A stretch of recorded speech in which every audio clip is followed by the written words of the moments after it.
welcome to our one-year review of our Bronco Raptor. So sit back and check it out.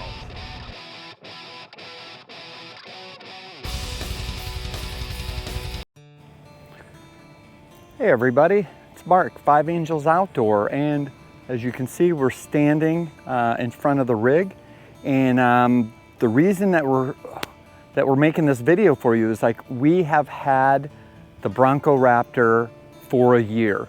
So I can't believe it.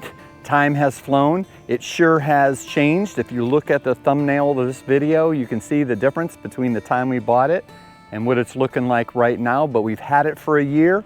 So I wanted to give you not only a one-year review, but also sort of we'll do a good walk around of the rig as well, because just to showcase everything that's changed. I know there's a couple other videos out there. We'll link those to the description of our progress of our build, but we wanted to give you a good compilation, good end of the deal, year later type walk around. But let's talk about the good, the bad, and the ugly with having this Bronco Raptor and what we've gone through this past year.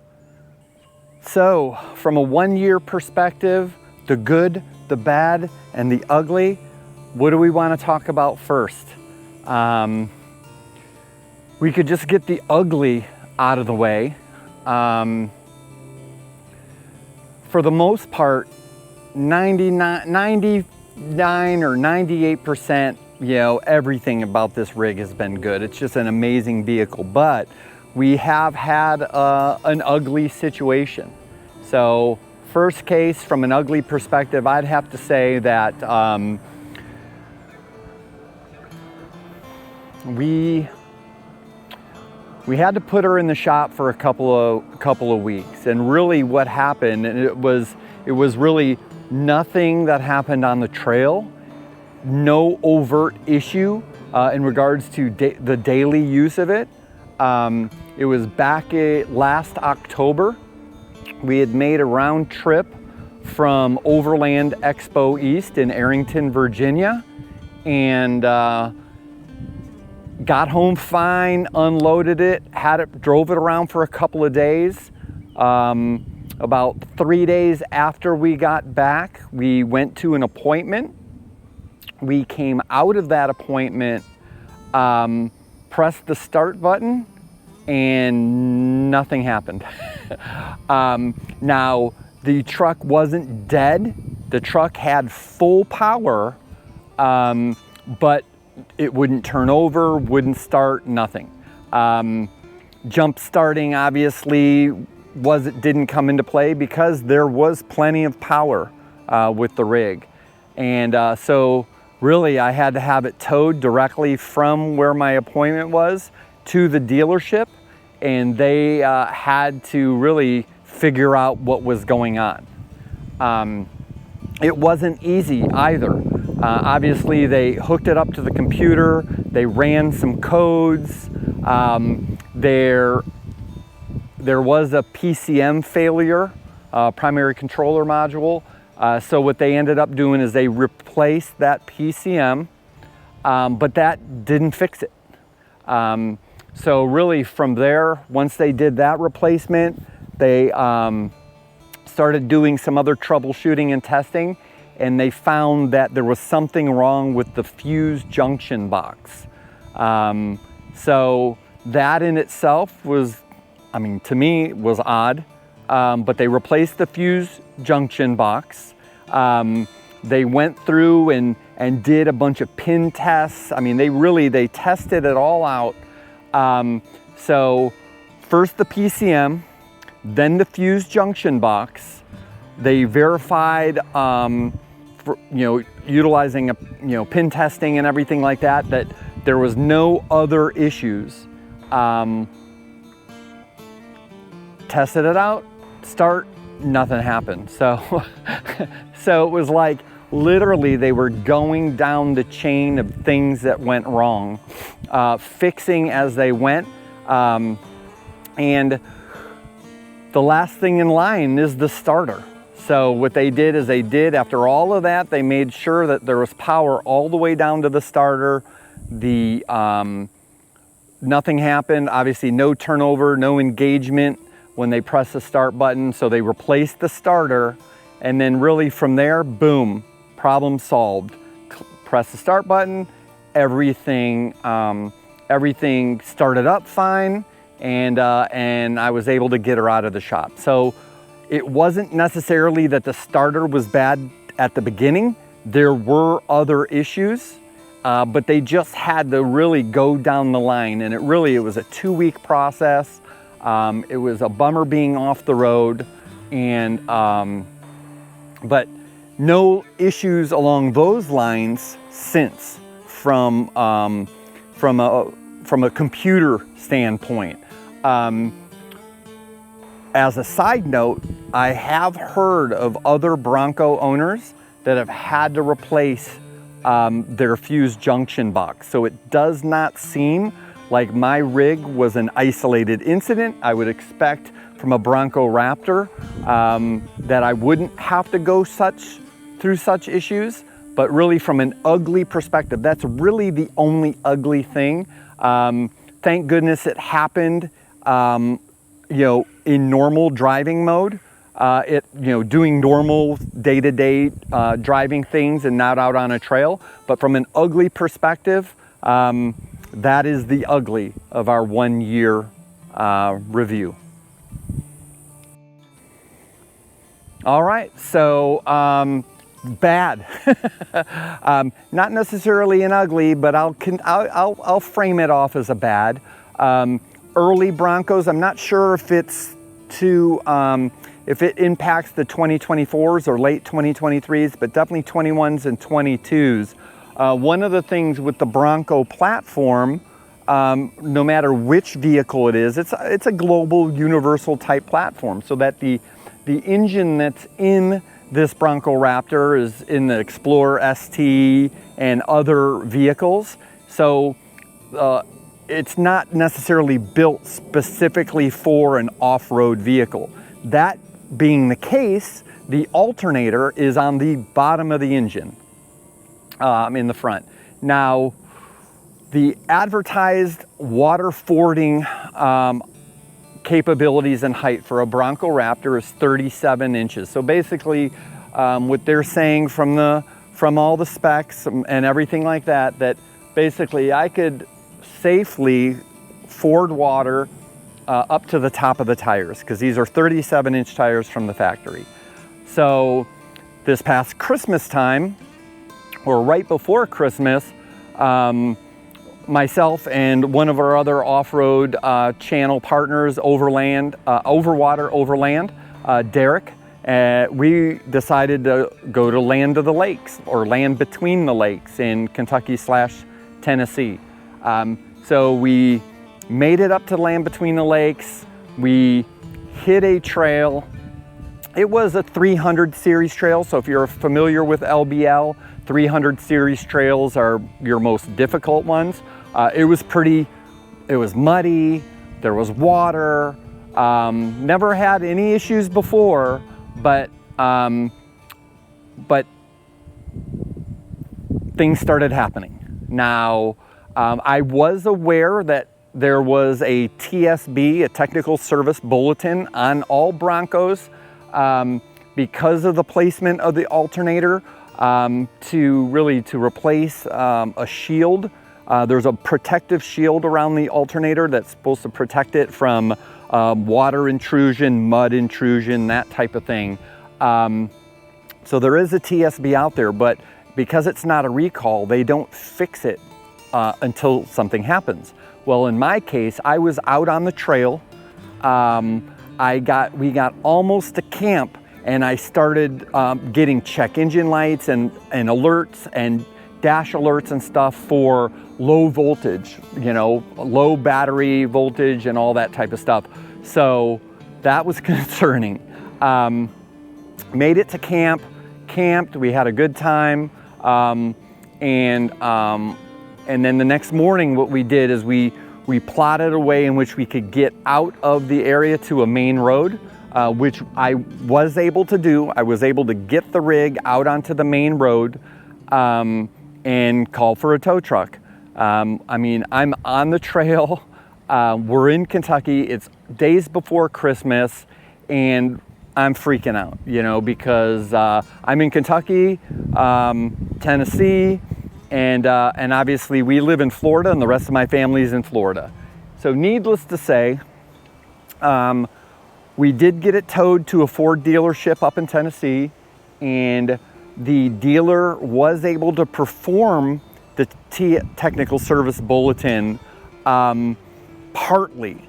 So the alternator did get replaced because of dirty water intrusion, which damaged the alternator, but the shield was not available in the time frame that I needed. So basically it would have taken 4 days. It was sort of on halfway back order. It was 3 days before Christmas. I wasn't going to spend Christmas in Tennessee. So this dealer, great dealership. I'll link them in the description, and I'll also, you know, put a little banner here to let you know what the dealership is. Wonderful dealership. They got me on the road. They replaced the alternator. And then once I got back to Florida, I was able to hook up with my local dealer who ordered the shield and finished the TSB. Obviously, having to wait till it breaks to get this fixed sort of stinks, especially if it happens on the trail like it did for me. So that is why I'm classifying this as bad, because you would think that, you know, they would try to do something in regards to the alternator and the alternator placement, regardless if it's a universal engine or not. So that's the bad. There's nothing else that I can think of. And let's move on to the good. All right, and now for the good. It's really just, it's everything except for the bad and the ugly has been great about this rig. This is my third off-road vehicle. I've had it for about a year. You know, we had that Colorado Chevy ZR2 Bison by AEV prior to this. They're just this, that, the Jeeps we've had in the past, they're all different animals. But I mean, this rig is so capable. I mean, 37s from the factory. The suspension is amazing. The travel on the suspension is amazing. How it handles all of the trails, the challenges that we've put it up against, not only here in Florida with sugar sand and mud, but even as we've gotten up into northern Georgia, southeastern Tennessee, North Carolina, with the different rocky terrains and crawling a little bit, it really has performed really well.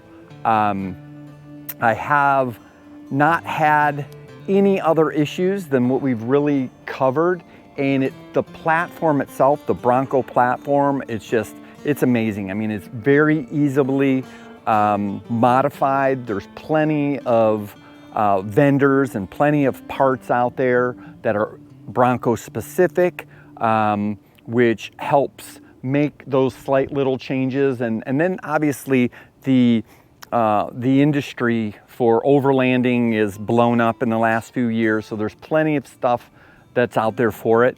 Obviously, this rig is set up from an overland perspective. Some Bronco owners will never get off the street. Other Bronco Raptor owners, really, they target what it's built for. You know, if you're out west and you own a Bronco Raptor, I'm sure you're hauling ass in off-road in Baja mode and in wide open trails and all that. Obviously, not as much available to us here in the East. We enjoy it thoroughly set up as an overlanding rig because we enjoy the adventure aspect. We enjoy the camping aspect. But the rig has really been a phenomenal rig. I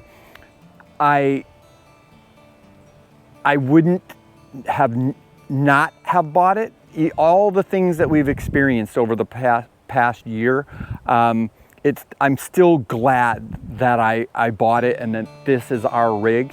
I would recommend it. I mean, whether it's a Raptor that you're going to get, or you'll get a regular Bronco, whether it's like Wild Track or even a base model Sasquatch, the Bronco has been a fun rig. It's been a fun platform to drive, and we really enjoy it. So really, I can't say enough about the good of this car and how fun it is to drive and how much I like it. Would have preferred not to have a bad or an ugly situation, but that's the hand I was dealt with this specific vehicle, but I would not get rid of it. I look forward to having it for many more yearly update videos. But yeah, let's take you through sort of a walk around so I can really show you, where we are as far as modifications and everything like that for this Bronco Raptor. So thanks for listening to the good, the bad, and the ugly in reverse order. The ugly, the bad, and the good. But yeah, let's take you through a walk around and show you what we have going on here. All right, we'll start off at the front of the vehicle. One thing that we wanted to make sure that we had being in Florida was a winch. That was like one of our requirements that we really wanted to have. Being in Florida, whether you're in the mud, you're in water, all of those type of things, I wanted to make sure that we could do a recovery, and so that really started and really shaped what we wanted here in the front. Obviously, the Bronco Raptor comes with the modular bumper. There are options, or were options, for like a Bronco winch mount. I just felt that from an aesthetics standpoint, that having that type of winch mount and winch, really, I don't know, impacted. I didn't think it looked as good. It didn't look as seamless. It really looked like an add-on, which it was. So we decided to go with the Addictive Desert Designs Rock Fighter bumper. So what this has allowed us to do, obviously, is mount the winch, but it has also allowed us to mount our Baja Designs LP6s on either side of the winch. And then we have this Baja Designs 20-inch light bar as well in amber here on the front end. So it's been really, really good in a sense of having what we need. It's also more of a high clearance bumper, so it definitely creates better approach angles than the stock bumper, which is more of a flat fronted bumper. So the approach angles look good, and it retains the parking sensors, that are in the bumper. So the parking sensors are all there. So this has worked out great. Now, one thing that I did have to do in this configuration is relocate the front camera. So the camera would be here. Obviously, that would be blocked by the winch because of the worn control module that sits up on top. So I did get a DV8 camera relocation kit. And what I did here is I just mounted it on some tube brackets so it sits up high. The Addictive Desert Designs actually recommended the way the kit would be. It would place it underneath the fair lead, and when I thought about that, I had it that way at first, and I would just say if I was on a incline and wanted to winch, I could just picture that the winch line, just jacking that camera. So that's why I went with this top mounted. It works really good. I haven't had any issues. But yeah, that is the front end of the Bronco. All right, as we walk up the top, one thing that we did do in Florida We have tight trails, things like Ocala National Forest really overgrows a lot. So we did put some limb risers. We do think they look pretty cool, but they actually are somewhat functional in our in our application. So those worked out good. I had the New Holland Overland limb riser kit on the Colorado, so I utilized the top bracket from that for this, and also the limb riser itself. Now I did go on Amazon and purchase this little trail sight bracket for the lower thing that was pretty cheap. It's worked out well, but those are the limb risers. And then we do have some Baja Designs ditch lights here, basically. So we got the Baja Designs pod, the bracket. Now what's good about the Bronco, it's very modifiable in a sense that it has auxiliary switches inside. I'll show you those when we go in the cab, but I've wired up these to one of those auxiliary switches. The Bronco has the wiring built out from the factory, so that's worked out very well. And on the other side, you can see we did put a little stubby antenna up front just to keep it low profile. The stock one goes up pretty high and bounces off tree branches and all that type of stuff. So we did put the stubby antenna there. All right, what do we got going up on top? The first thing that we did is we put this Trail Racks Tremor roof rack on. Now we did some research on roof racks, and the Trail Racks Tremor is rated at 800 pounds static and 300 pounds dynamic from a weight rating perspective up on top. So what we like about it, it has this bend up on top, and what that bend does just adds a super strength to it. I had a roof rack on the Colorado, and we actually snapped one of the side pieces out on the trail, and so this definitely won't have that issue at all. So this Trail Racks Tremor, now we do have the Pax Racks options.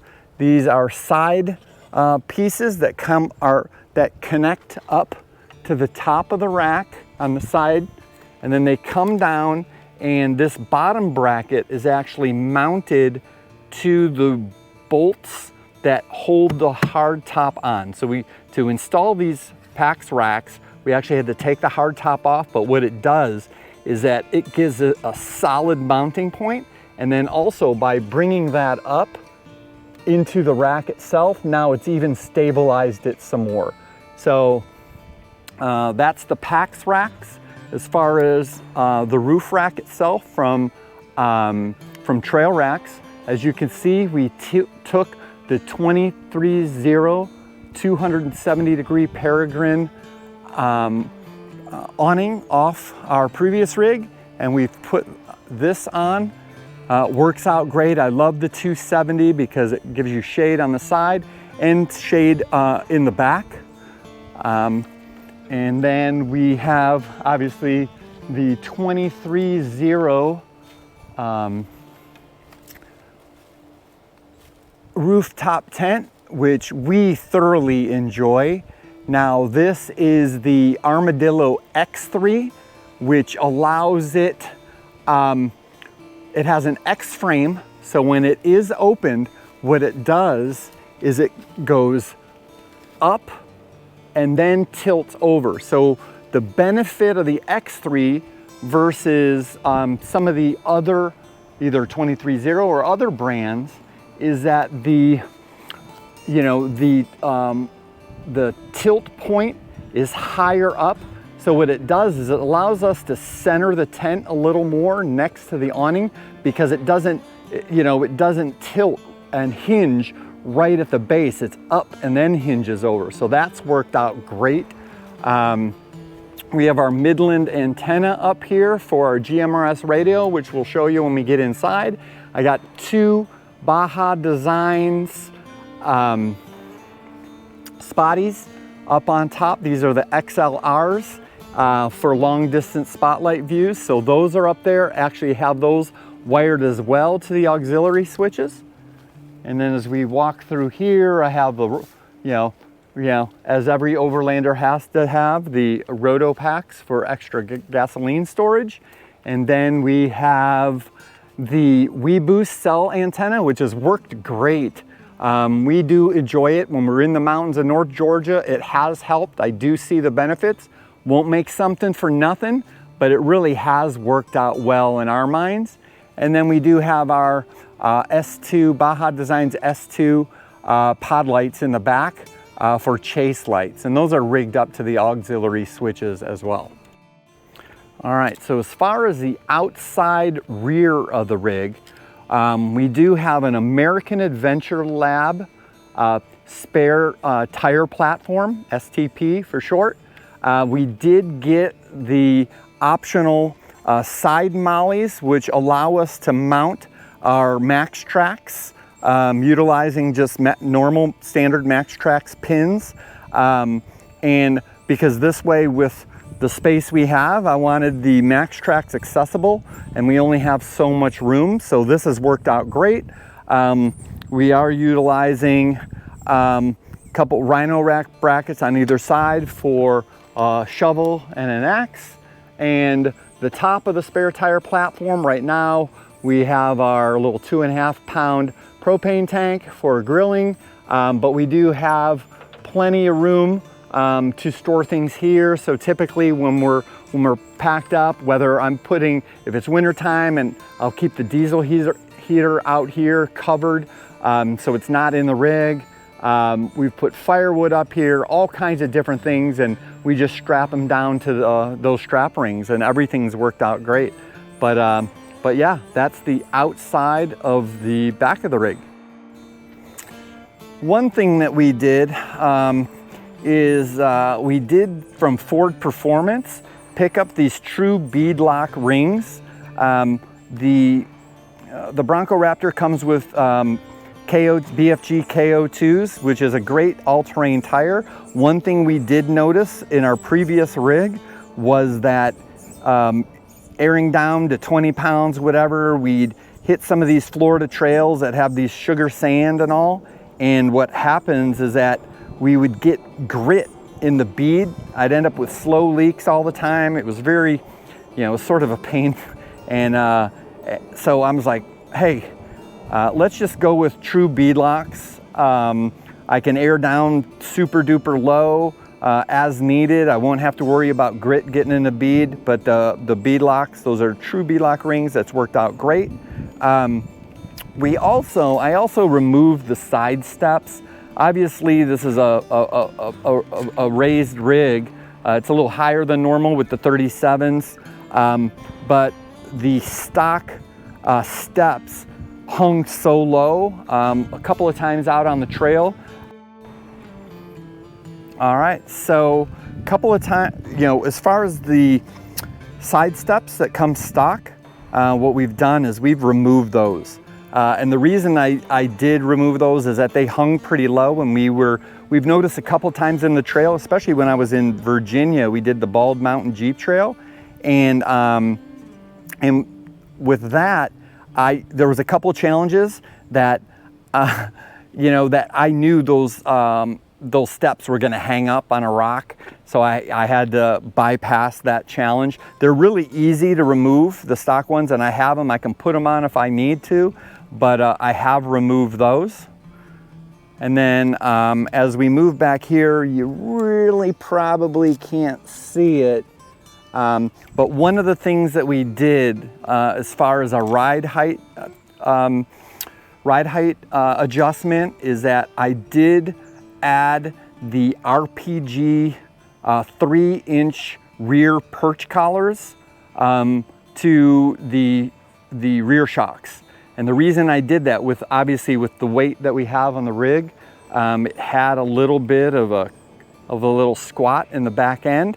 So the rear end was about 1.5 inches or so lower than the front. I enjoy at least it to be. One of the things that we did to adjust due to the weight I had a little bit of a squat on the rear end, so we did add the 3-inch RPG perch collar to the rear suspension. So what this has done, it's brought it up a little bit of a rake when it's not loaded, but loaded it levels it out. So I mean, it really makes it look nice. I didn't like the squat.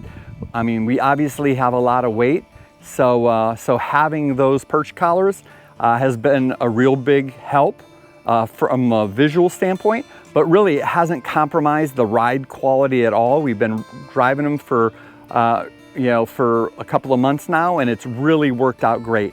So a lot of people get perch collars for like leveling, but here we really wanted to get that rake established back again. All right, so we're gonna come back to the back of the rig and see what we've done over here. We do have the Trail Gator tailgate table. This has worked out really well. Easy install, no drill, and it has the bamboo cutting board that slides out. Really easy, really cool. It's been great. And as you can see, we do have the Goose Gear platform. So it's called a stealth sleeping platform in a sense. So basically, we'll take you around the sides, but we removed our rear seat. So it's a rear seat delete of 40/60, and then the drawer system here. These drawers have worked out really well. They're pretty deep. Plenty of things I can store in those. It's given me a way in which I can have my refrigerator in the back. So we have an Alu-Cab tilting fridge slide with our Dometic fridge. That's worked out really good. On the back and the sides here, we have Molly panels that we've installed on both sides. So I have my ARB twin air compressor here. The switch and the air chuck are all right here. And I have a little spotty up here for some lighting in the back. But these Molly panels were really nice, and they were a good addition. I do have them on both sides. This side, I have some gear added to them. Yeah,